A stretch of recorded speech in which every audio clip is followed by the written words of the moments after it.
पवित्रता की राह पर, पवित्रता की राह पर हमको चलते जाना है। पवित्रता की राह पर हमको चलते जाना है। जो भी मिले राह में उस मंजिल पर पहुंचाना है। जो भी मिले राह में उस मंजिल पर पहुंचाना है। पवित्रता की राह पर हमको चलते जाना है। पवित्रता की राह पर।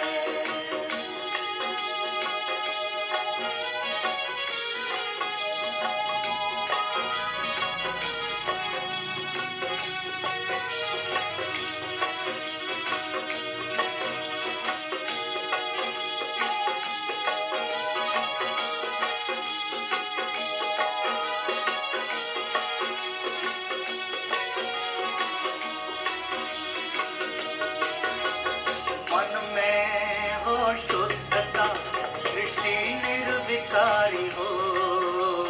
मन में हो शुद्धता, दृष्टि निर्विकारी हो।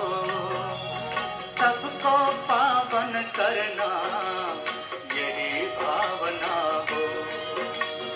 सबको पावन करना यही भावना हो। परम पिता का ये संदेश, परम पिता का ये संदेश सबको यही सुनाना है। पवित्रता की राह पर हमको चलते जाना है। पवित्रता की राह पर हमको चलते जाना है। जो भी मिले राह में उस मंजिल पर पहुंचाना है। जो भी मिले राह में उस मंजिल पर पहुंचाना है। पवित्रता की राह पर हमको चलते जाना है। पवित्रता की राह पर।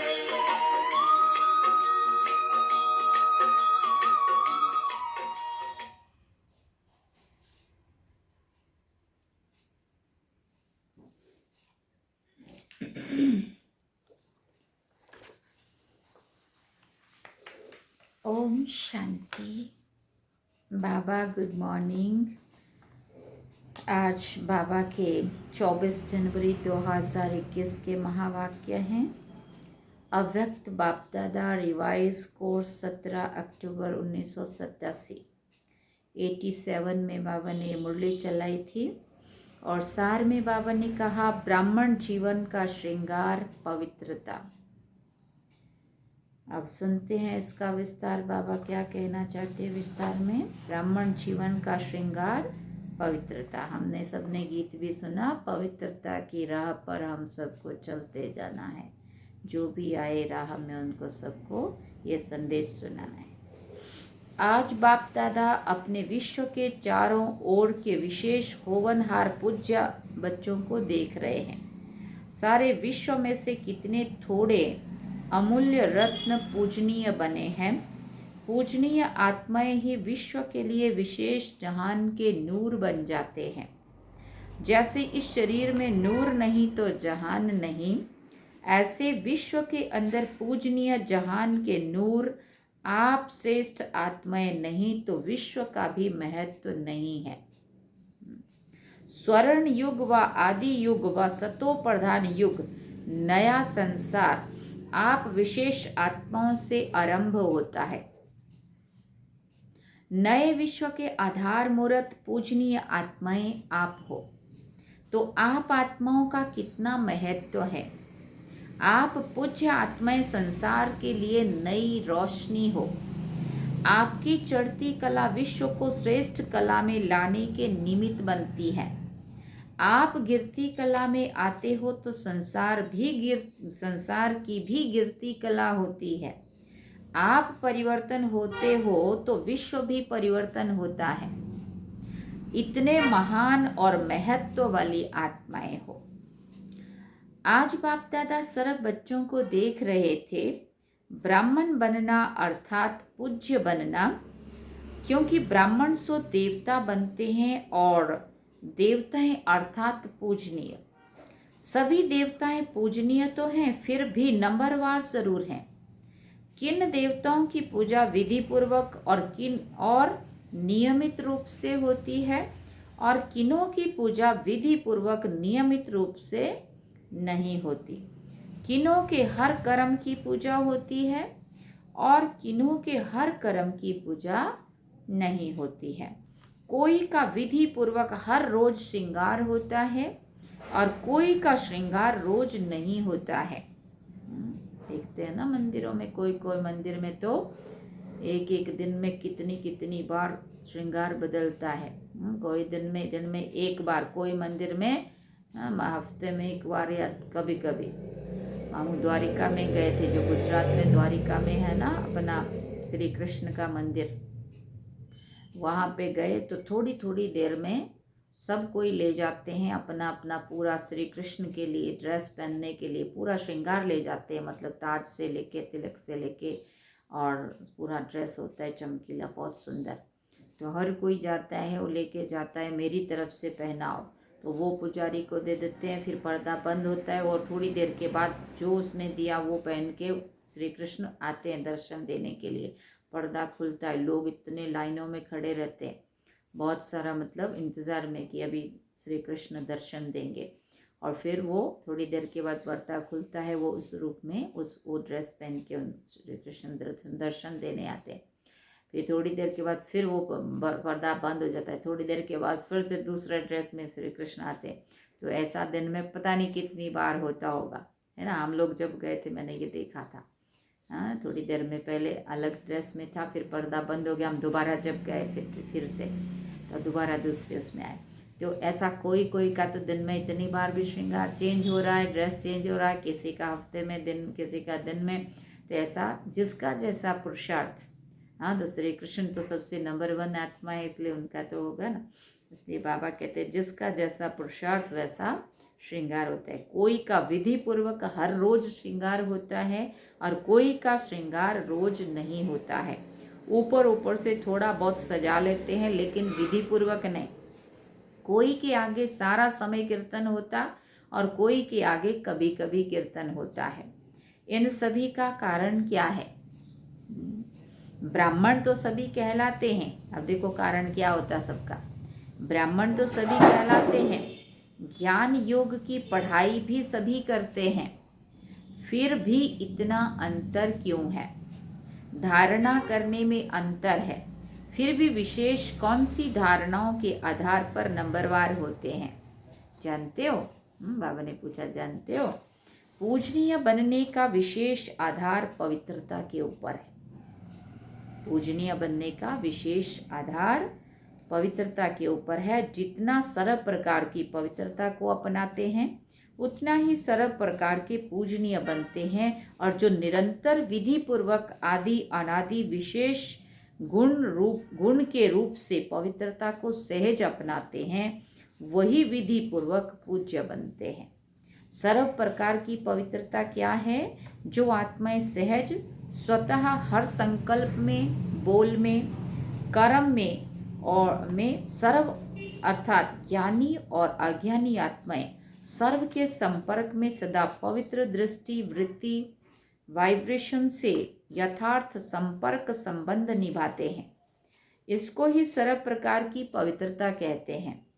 स्वप्न में भी स्वयं के प्रति या अन्य कोई आत्मा के प्रति सर्व प्रकार की पवित्रता में से कोई कमी ना हो।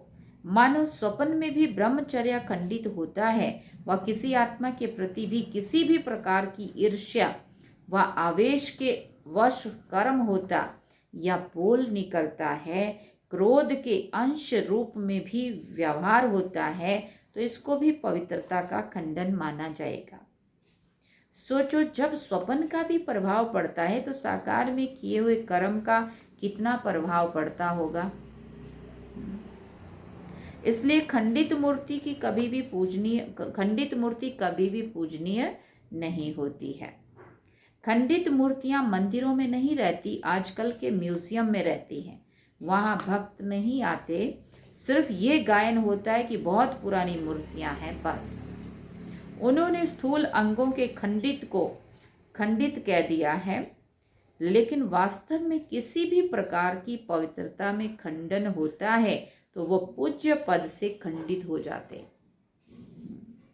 ऐसे चारों प्रकार की पवित्रता विधि पूर्वक है तो पूजा भी विधि पूर्वक होती है। मन, वाणी, कर्म, कर्म में संबंध संपर्क भी आ जाता है, और स्वप्न में भी पवित्रता, इसको कहा जाता है संपूर्ण पवित्रता। कई बच्चे अलबेलेपन में आने के कारण चाहे बड़ों को चाहे छोटों को इस बात में चलाने की कोशिश करते हैं कि मेरा भाव तो बहुत अच्छा है लेकिन बोल निकल गया, मेरा भाव तो ऐसा नहीं है लेकिन मेरी आदत बन गई, मेरा बोल ऐसा निकल गया, वह मेरी एम ऐसी नहीं थी, माना मेरा लक्ष्य ऐसा नहीं था लेकिन हो गया। या कहते हैं कि हंसी मजाक में कह दिया अर्थात कर लिया। ये भी चलाना है, इसलिए पूजा भी चलाने जैसी ही होती है। ये अलबेलापन संपूर्ण राज्य स्थिति को, संपूर्ण पूज्य स्थिति को नंबरवार में ले आता है। ये भी अपवित्रता के खाते में जमा होता है। सुनाया ना, पूज्य पवित्र आत्माओं की निशानी यही है, उन्हों की चारों प्रकार की पवित्रता स्वाभाविक, सहज और सदा होगी।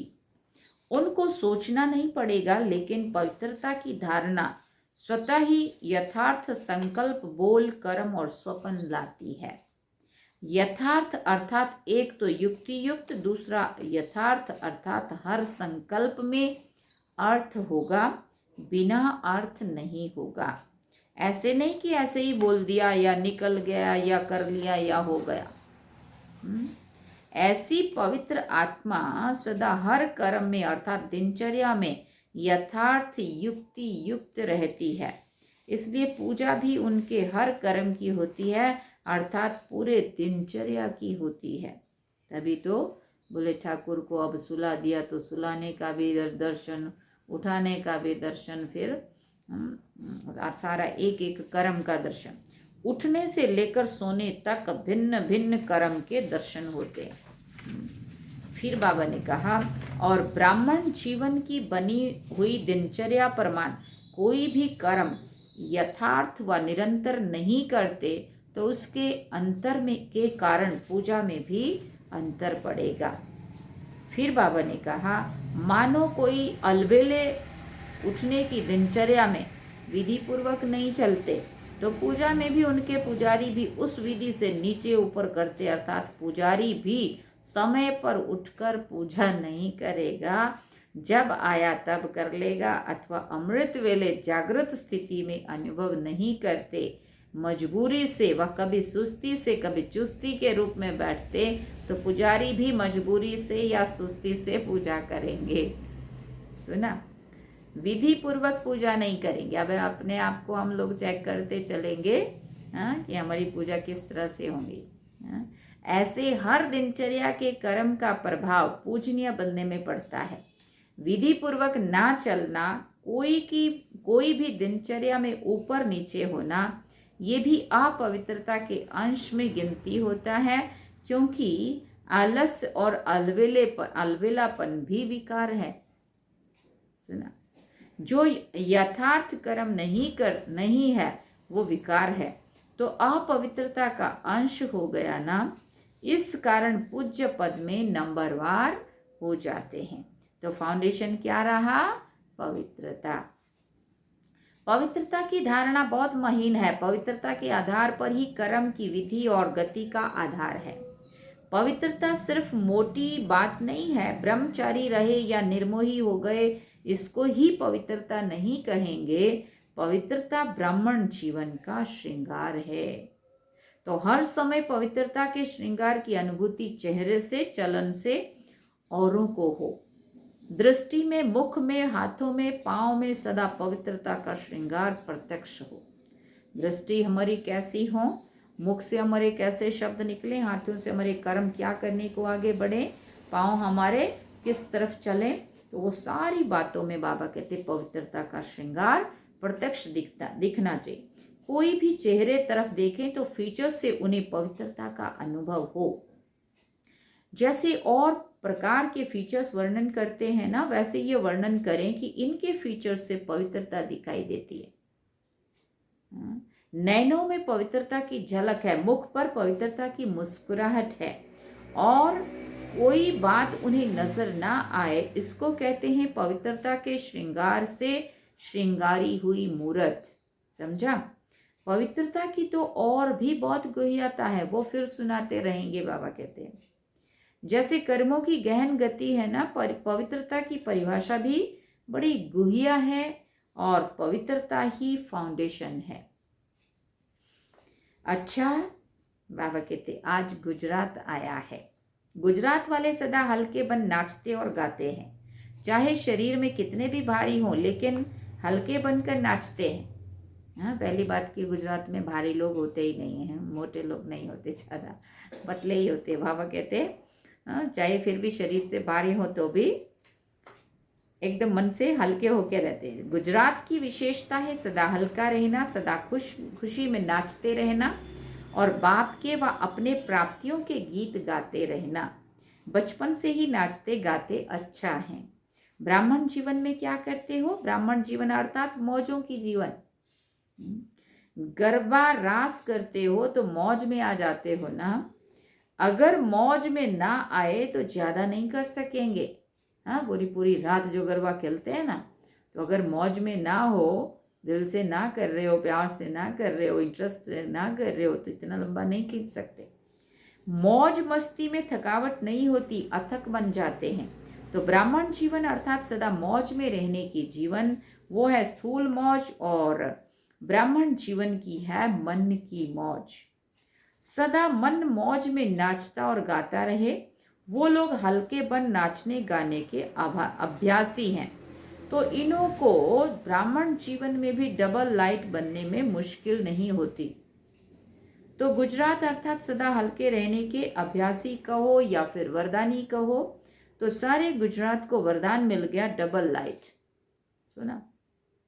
मुरली द्वारा भी वरदान मिलते हैं ना, सुनाया ना कि आपकी इस दुनिया में यथाशक्ति यथा समय होता है, यथा और तथा। और वतन में तो यथा तथा की भाषा होती नहीं है। हाँ, यहाँ दिन भी तो रात को भी देखना पड़ता है, वहाँ न दिन है न रात है, न सूर्योदय होता न चंद्रमा, दोनों से परे है। आना तो है, आना तो वहाँ है ना। बच्चों ने रो रिहान में कहा ना कि कब तक। बाप दादा कहते हैं कि आप सभी कहो कि हम तैयार हैं, तो अभी कर लेंगे। फिर कब का सवाल ही नहीं है, कब तब तक है जब तक सारी माला तैयार नहीं हुई है। अभी नाम निकालने बैठते हैं तो 108 में भी सोचते हैं कि किसका नाम डालें व नहीं। अभी 108 की माला में भी सभी वही 108 नाम बोले नहीं, फर्क हो जाएगा। बाप दादा तो अभी घड़ी ताली बजावे तो ठका ठका ठक शुरू हो जाएगी। इस तरफ प्रकृति और एक तरफ व्यक्तियां, क्या देरी लगेगी। लेकिन बाप का सभी बच्चों में स्नेह है। बाबा कहते चुटके बजाऊं अभी हो सकता है सब, लेकिन कब तक, जो तुम पूछते हो कब तक, तो मैं पूछता हूँ कि तुम जब तक तैयार नहीं होते माला, तब तक देरी है। बस क्या देरी लगती। लेकिन बाप का सभी बच्चों में स्नेह है। हाथ पकड़ेंगे तब तो साथ चलेंगे ना। हाथ में हाथ मिलाना अर्थात समान बनना। आप कहेंगे सभी समान अथवा सभी तो नंबर 1 बनेंगे नहीं, लेकिन नंबर 1 के पीछे नंबर 2 होगा। अच्छा, बाप समान नहीं बने, लेकिन नंबर 1 दाना जो होगा वो समान होगा। तीसरा 2 के समान बने, चौथा 3 के समान बने, तो ऐसे समान बने तो 1-2 के समीप होते होते माला तैयार हो। ऐसी स्टेज तक पहुंचना अर्थात समान बनना। 108 दाना 107 से तो मिलेगा ना, उन जैसी विशेषता भी आ जाए तो भी माला तैयार हो जाएगी।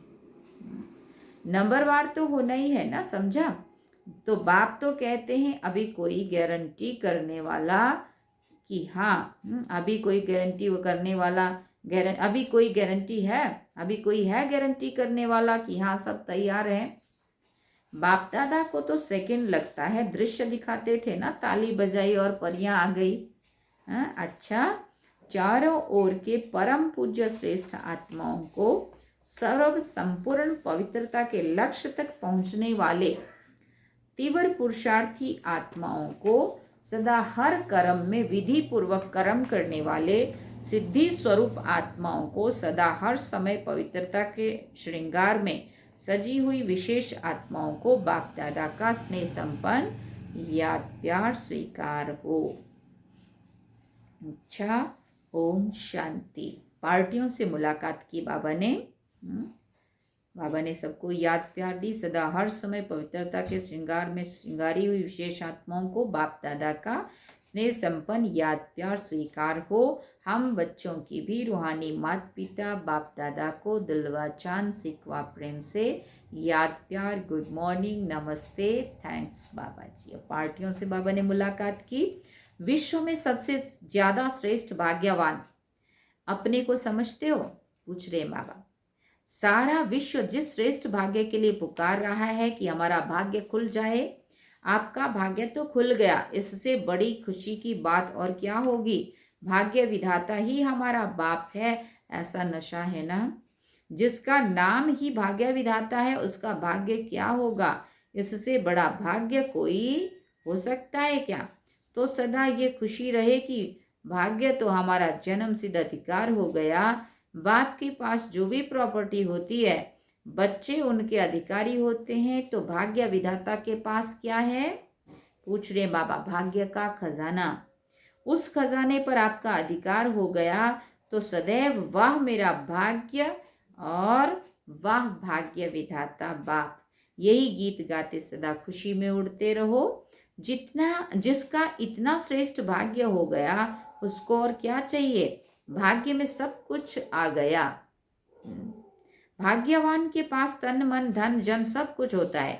श्रेष्ठ भाग्य अर्थात अप्राप्त नहीं कोई वस्तु, कोई अप्राप्ति है। फिर पूछा बाबा ने, मकान अच्छा चाहिए, कार अच्छी चाहिए, डैश डैश।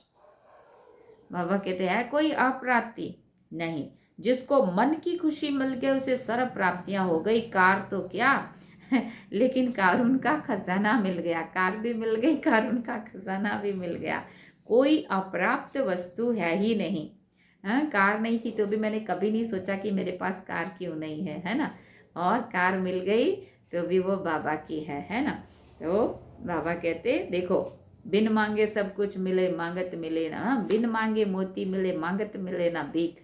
जब हम मांगने की बात करते तो कुछ भी समझ में नहीं आता, और जब मिलता है तो वो सिर्फ संकल्पों में था कि ये होना चाहिए, और मैंने बोला कभी और किसी को नहीं बोला है ना। लेकिन बाबा कहते देखो, कार मिली तो क्या कार, लेकिन कार उनका खजाना मिल गया। कोई अप्राप्त वस्तु है ही नहीं। ऐसे भाग्यवान हो। विनाशी इच्छा क्या करेंगे, जो आज है कल है ही नहीं। उनकी इच्छा क्या रखेंगे। इसलिए सदा अविनाशी खजानों की खुशियों में रहो, तो अब भी है और साथ में भी चलेगा। ये मकान, कार व पैसे साथ नहीं चलेंगे, लेकिन ये अविनाशी खजाना अनेक जन्मों तक साथ रहेगा। कोई छीन नहीं सकता, कोई लूट नहीं सकता है। स्वयं भी अमर बन गए और खजाने भी अविनाशी मिल गए। जन्म जन्म ये श्रेष्ठ प्रारब्ध साथ रहेगी। कितना बड़ा भाग्य है जहाँ कोई इच्छा नहीं, इच्छा मात्रम अविद्या है। ऐसा श्रेष्ठ भाग्य विधाता बाप द्वारा प्राप्त हो गया। फिर बाबा ने कहा, अपने को बाप के समीप रहने वाली श्रेष्ठ आत्माएं अनुभव करते हो? पूछा बाबा ने। बाप के बन गए ये सदा खुशी रहती है। दुख की दुनिया से दुख निकलकर सुख के संसार में आ गए।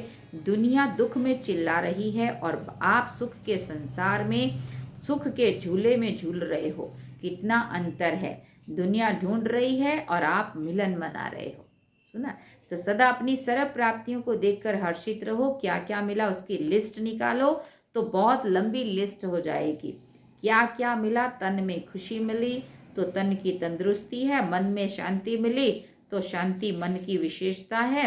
और धन में इतनी शक्ति आई जो दाल रोटी 36 प्रकार के समान अनुभव हो। ईश्वरीय याद में दाल रोटी भी कितनी श्रेष्ठ लगती है। दुनिया के 36 प्रकार हों और आपकी दाल रोटी हो तो भी श्रेष्ठ क्या लगेगा। 36 प्रकार के भोजन एक तरफ हो और एक तरफ भगवान बाप मिला है, और साधारण रोटी सब्जी खा के भी हम इतना खुश है जितना वो 36 प्रकार का खा के भी खुश ना हो। दाल रोटी अच्छी है ना, क्योंकि प्रसाद है ना। जब भोजन बनाते हो तो याद में बनाते हो, याद में खाते हो तो प्रसाद हो गया। प्रसाद का महत्व होता है, आप सभी रोज प्रसाद खाते हो। प्रसाद में कितनी शक्ति होती है, तो तन मन धन सभी में शक्ति आ गई। इसलिए कहते हैं अप्राप्त नहीं कोई वस्तु ब्राह्मणों के खजाने में। हाँ, तो सदा इन प्राप्तियों को सामने रख, सदा खुश रहो, हर्षित रहो। अच्छा, ओम शांति। वरदान में बाबा ने कहा, कर्म द्वारा गुणों का दान करने वाले डबल लाइट फरिश्ता भव। कर्म द्वारा गुणों का दान करने वाले डबल लाइट फरिश्ता भव। जो बच्चे कर्मणा द्वारा गुणों का दान करते हैं उनकी चलन और चेहरा दोनों ही फरिश्ते की तरह दिखाई देते हैं। वो डबल लाइट अर्थात प्रकाशमय और हल्केपन की अनुभूति करते हैं। उन्हें कोई भी बोझ महसूस नहीं होता। हर कर्म में मदद की महसूसता होती है, जैसे कोई शक्ति चला रही है। हर कर्म द्वारा महादानी बनने के कारण उन्हें सर्व की आशीर्वाद व सर्व के वरदानों की प्राप्ति का अनुभव होता है। स्लोगन में बाबा ने कहा, सेवा में सफलता का सितारा बनो, कमजोर नहीं। सेवा में सफलता का सितारा बनो, कमजोर नहीं। अच्छा, ओम शांति। ये थे बाबा के आज के महावाक्य। अव्यक्त बाप दादा, ब्राह्मण जीवन का श्रृंगार, पवित्रता। तो आज हम सब ने इसके बारे में सुना। अच्छा, ओम शांति। अभी हम बाबा को याद करेंगे। आज कितनी बाबा ने गहरी मुरली चलाई पवित्रता के ऊपर।